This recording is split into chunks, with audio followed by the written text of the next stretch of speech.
After our snack, she took off her long fabric belt and banded our wrists together, tightly, but not uncomfortably. She also wrapped our forearms together from wrist to elbow, then wound the rest of her belt around her waist. Her pouch hung between us, our bodies having to move in sync. She seemed quietly worried before saying, "You are about to meet Baphomet, the Horned Goat of Mendes. He is a creature that is half man and half goat. Between his ears is an inverted pentagram that shows him to be a creature of the darker side of magic and occultism. He has the wings of a vampire bat and a hypnotic stare that may draw you into his power. He is what most people consider to be the devil, and is pure evil. That is why I have tied you to me. We cannot stay long, nor take in any refreshments he may offer. No food, even if he makes you think that you are starving. No drink, even if he makes your mouth dry as dust. You can never believe him, for he lies every time. He will tempt you mercilessly until you give in. Never believe him, or give him the benefit of a doubt. If left up to him, he would never let you go. I do not listen to him, ever. You need to hear what he says to make your own decisions, for you still have free will. Equally important is that this is not the hell as you imagine it. It is only a stop for you to learn and decide many things. Another important thing to remember is to never step across any line you see. Once we cross the threshold of the next arch with the first step, you cannot take more than one more step. A third step shows consent as you cross the line, and that puts you under his control. As I looked up to the next arch, the interior was black as pitch. As we reached it, a silky voice from inside said, "Hello, my darlings.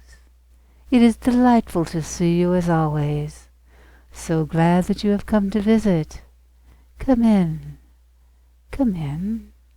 Then a malicious laugh emanated from deep within. One step inside found us in a dimly lit cave. In front of us sat 2 stone vulture sculptures, guarding each side of the small bridge that reached over a river of fire. Each stone bird sported a flat surface on its head. Their eyes burned bright red, focusing on us. In front of us sat the largest devil I could ever imagine. He was exactly as described, holding a large torch that helped to light the cave beyond the bridge. I see your witch has warned you of me, and prepared you properly.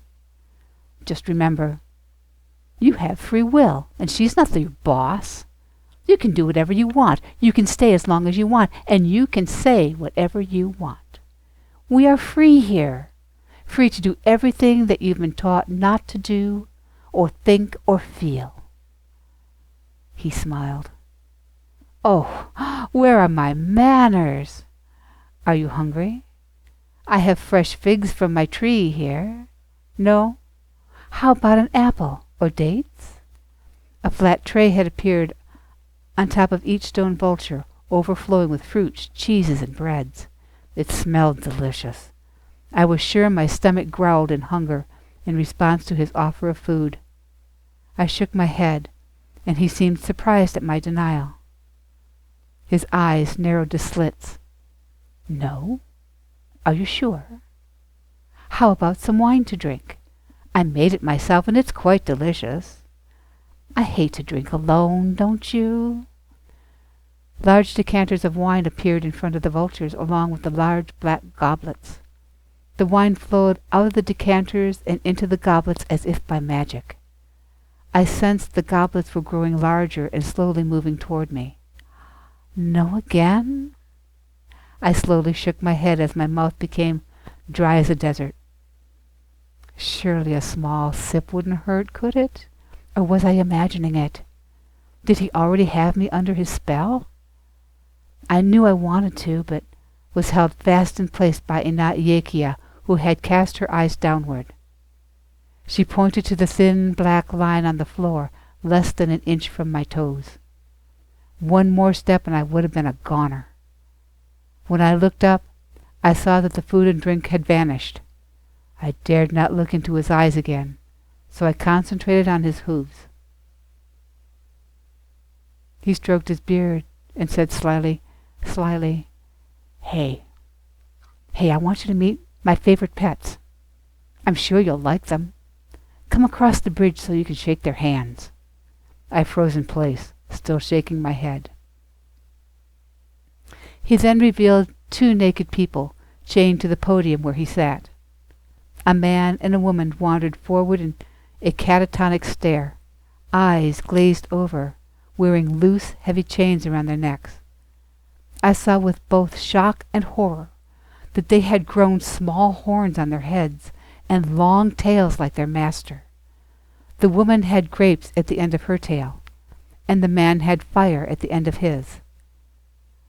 How could they really be chained prisoners if they could lift the chains over their heads to be free?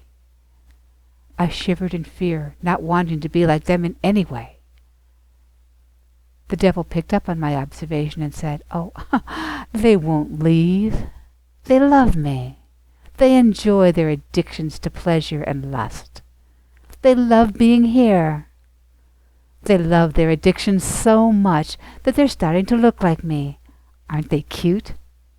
By the way, do you have any addictions? Sugar? Social media? So many to choose from. We have them all here, don't you know? You could have as many as you want. There are no limits here.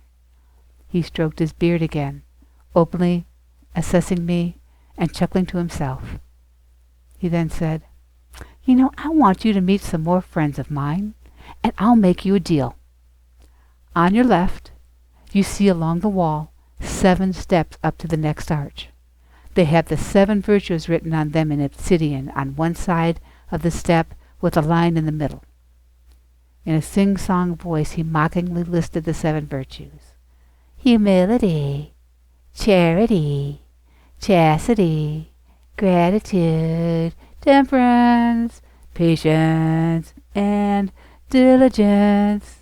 So sweet, so sickening. What I want you to do is to stand with both feet on the word on each step. I'll have my friends stand on the other side of the line.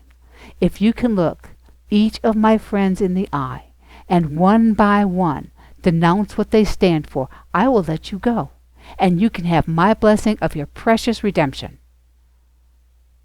He then ordered forth his friends by name: pride, greed, lust, envy, gluttony, wrath, and sloth, the 7 deadly sins. I felt my stomach turn. In front of us, across the bridge, and on the other side of the river of fire, grew 7 plumes of dark brown smoke that condensed into form. They were all men in monk robes, which delighted the devil immensely. He laughed as they danced on command like puppets on a string. The devil roared again in ridicule as they fell to their knees and bowed in unison until their foreheads touched the ground, awaiting his next depraved pleasure. Baphomet turned his attention to me and demanded my answer to his offer. For the first time, I looked deeply into the devil's eyes. I was mesmerized by their mirth and delicious mischief. I started to speak, but just then Inayekia shouted, No deal! She yanked me hard by our bound arms and dragged me up the 7 steps, through the next arch, and into another horror show.